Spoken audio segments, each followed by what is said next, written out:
केन्द्र में नरेंद्र मोदी सरकार 11 वर्षर सफलता और राज्य में मोहन सरकार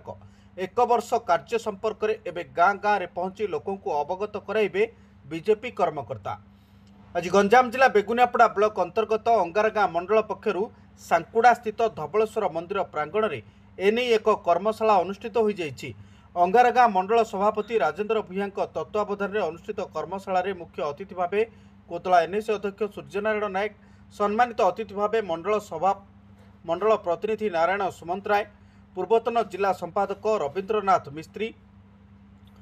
बुरुजुरी सरपंच विनोद चंद्र जेना, सरपंच प्रतिनिधि पूर्णचंद्र सेठी,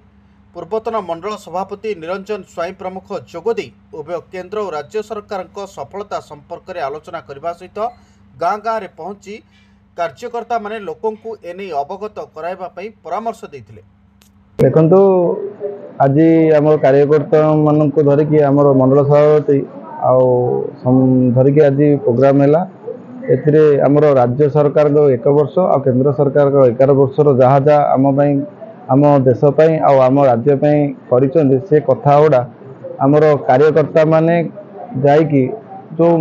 सुविधा जो मैंने पाई से पाखे रखिए आ जो मैंने गवर्नमेंट सुविधा बीजेडी पूर्व बीजेडी गवर्नमेंट चलता ये पाई ना से पाखु जीवे आउ काम केमती करेंगे आग को करके उपकृत केमती हे से आज बुझाला। आज कार्यक्रम थिला केन्द्र 11 वर्ष पूर्ति ओडिशा सरकार 1 वर्ष पूर्ति उपलक्षे आमर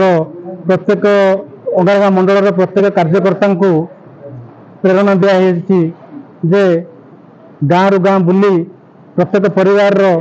नागरिक मान को सचेतन कराइबे ओडिशा सरकार ये योजना उपरे एवं ता सहित संगठन उपरे आलोचना होती। आगामी दिन में संगठन को भली भाव सुदृढ़ करा जिवो।